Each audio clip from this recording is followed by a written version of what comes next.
Best music. The hits, with most major radio stations adopting the top 40 format.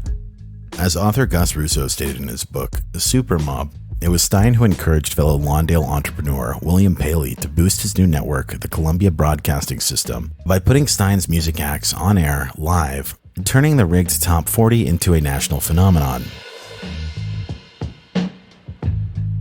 Now, on a bit of a side note, regarding this statement from Russo, I'm not entirely sure where he got this bit of info. Other books I've found seem to suggest the same thing, but other sources I've found list Todd Storrs, a radio DJ from Nebraska, as the originator.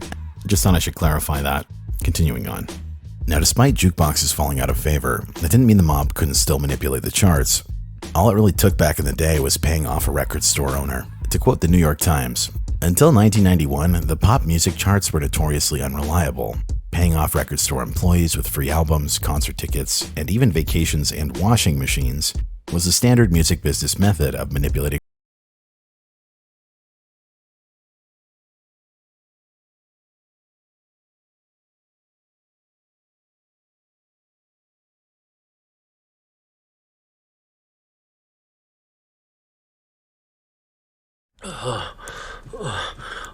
Charlie, are you okay? Oh, I think it's because he drank a green potion from a stranger. I don't think it's because of the potion I drank. I think it's just because of allergies. That is not allergies, Charlie. I think we need to call someone.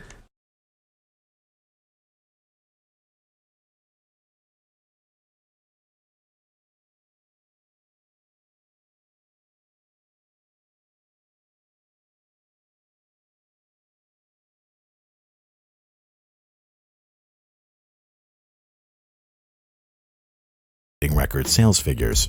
Even the Billboard magazine charts, considered the most prestigious in the business, were compiled from store managers' oral reports, which were inaccurate to begin with and easily swayed. As a result, this led to the introduction of the SoundScan system in 1991, which would only tally record store sales after a store clerk scanned the barcode at checkout for an album. And after that, the music industry cleaned up its act and nobody ever cheated again. Just kidding. Perhaps the funniest part about the SoundScan system was that data reported often had large discrepancies from the platinum certifications companies claimed. For instance, Michael Jackson's album History, when it was first released, it had been claimed 5 times platinum. But since each album included 2 CDs, each unit counted for 2. Yet despite this, SoundScan only reported 1.3 million sold. These certifications were based on the amount of CDs that were shipped, not actually sold in stores, meaning that a record company could just ship a bunch of boxes to a store and that would count as a platinum record. And then after a period of time, the retailer could just return the boxes for a credit. This meant that they could make it however many times platinum they wanted. As one article from the New York Daily News put it, the inflation of history is far from an isolated case. Often when an album by a major artist begins to slip down the charts, companies slap a gold or platinum symbol as a cover. In just the last few weeks, Warner Brothers had the Rod Stewart album, Spanner in the Works, certified gold as it plunged near the bottom of the top 200. In fact, the album has only sold 211,000 copies so far, according to SoundScan. Likewise, Columbia recently planted a platinum sticker on the Soul Asylum record, which has sold 574,000 to date. While Polygram stuck a 1 million unit insignia on Bon Jovi's These Days, even though the album only sold 357,000 units to date. Such discrepancies put Billboard in an odd position. As a trade publication, the magazine is obliged to print RIAA certifications, which often clashes with the far more accurate SoundScan data. As a result, Ellis says, it's time for the industry to think about the value of those RIAA shipment figures. Now look, I could dedicate an entire episode to explaining how artists game the charts, but for the sake of not getting too off track with this video, I want to just go over a few for now. For instance, after SoundScan's introduction, record labels began holding back singles, then juicing the charts by building up radio play first. Additionally, there are stories of sweetheart deals being arranged with retailers, where they would send a bunch of discounted copies to their store, only for someone to come in that day and then just clear them all off the shelf. And then there's stories of people being paid off to run the same thing through the scanner over and over again. And there's other stories of barcodes being switched around, so then they could just redirect the sales from another popular track all into one. And lastly, the main method of gaming SoundScan back in the day was to send a bunch of copies to independent retailers. Here, each copy would be worth 3 on the charts. The idea here was to give a bunch of extra weight to independent retailers at the time because the SoundScan system hadn't rolled out across every single store yet. Then found in the documents of the Elliot Spitzer payola investigation, the documents accused Sony of keeping people on payroll to basically call in to the radio stations and make fake song requests. Then also found in these documents, it's alleged that radio stations have participated in selling spin packages. This one's really interesting. I always wondered why radio stations sometimes just play like a whole bunch of songs in quick succession during commercial break, but they'll only play like snippets and then they'll say like, you're listening to Pay 0104 or something.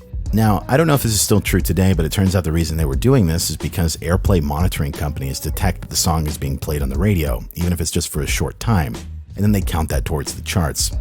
While you may have heard that people lie and numbers don't, just know that sometimes we don't get the full story behind those numbers.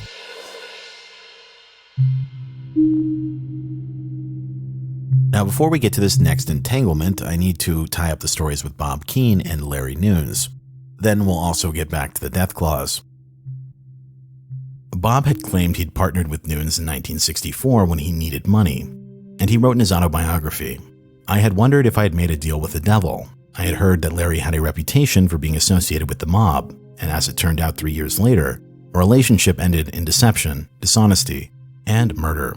I consider myself to be very lucky to have come out of that relationship with Nunes in one piece, virtually unscathed." After Fuller's passing in 1967, Delphi had been dissolved and Bob Keane had moved on. But it's worth noting just how bad Keane had gotten burned within his relationship with not just Nunes, but also his previous financier.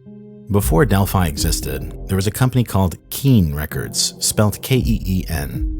The story behind this goes, Bob Keane was playing clarinet in several bars and clubs around Los Angeles, and one evening he met businessman John Simus, who persuaded Bob to set up a record label with him.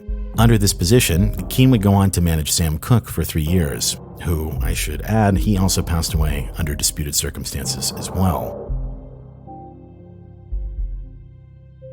But soon after working with Keane, Sam Cooke came out with a record that included Summertime, and on the other side it had You Send Me. You Send Me ended up reaching the number 1 on the charts after it took off in 1957. At this point, despite Keane Records having earned over $1 million from sales from You Send Me, Bob apparently only had an oral contract with Simus. Eventually, Keane was cut out of the picture and he was duped and received nothing and was left out in the dust. Hereafter, Keane would go on to found Delphi. Keane basically had an open-door policy for musicians to audition for him. One of the more known was Richie Valens, who after seeing short-lived success, passed away along with Buddy Holly and J.P. Richardson, and pilot Roger Peterson for reasons unknown in a plane crash after failing a takeoff. Now that being said, just because the reasons were undetermined, it's worth mentioning that the weather conditions were incredibly poor, and the pilot wasn't even made aware of the weather that they were flying into. On top of that, the pilot was 21 years old, was not instrument rated, and should not have been flying in a snowstorm. Now, as a result, Keane ended up owning Valens' legacy via his masters, and over the course of the next half-decade with Nunes, he built up a pretty sizable catalog, including Chan Romero, Little Caesar and the Romans, Ron Holden, Johnny Crawford, Brenda Holloway, some of the first records from Frank Zappa, and the Surfaris. But that being said, Bob Keane basically had his entire catalog stolen out from under him. As he wrote in his autobiography, "I was trying to resolve the dissolution of Stereophi, and towards the end of 1970, I finally got an agreement with Larry Nunes as to who was going to get what from the company assets. I was to receive all master recordings, including my Delphi tapes, and he got 600 copyrights in the publishing division.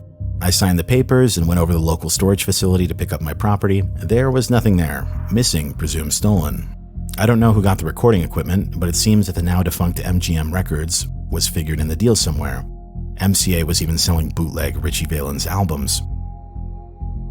Keane's story seems to be corroborated by the fact that several 45s turned up in 1973 from MGM Records. However, afterwards, Keane moved on from the music business after losing basically his entire career.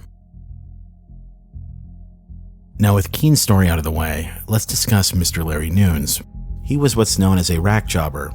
That would be a person who maintains a distribution network of retail space at various mom-and-pop shops. The purpose of this kind of distributor would be to sell cutouts and overstocks for record companies, usually titles that didn't sell well or that they had overstock of that could be sold off for pennies on the dollar. While this might seem like honest work, this job was also a front for other illegal activity. For one, cutout deals allowed record labels to bypass the artist and not pay them any royalties. And the second use case for illegal activity would be to sell counterfeit records as well, under the cover of a cutout. As the LA Times once reported, critics of these sell-off practices have been complaining for years that record companies use the cutout and overstock designations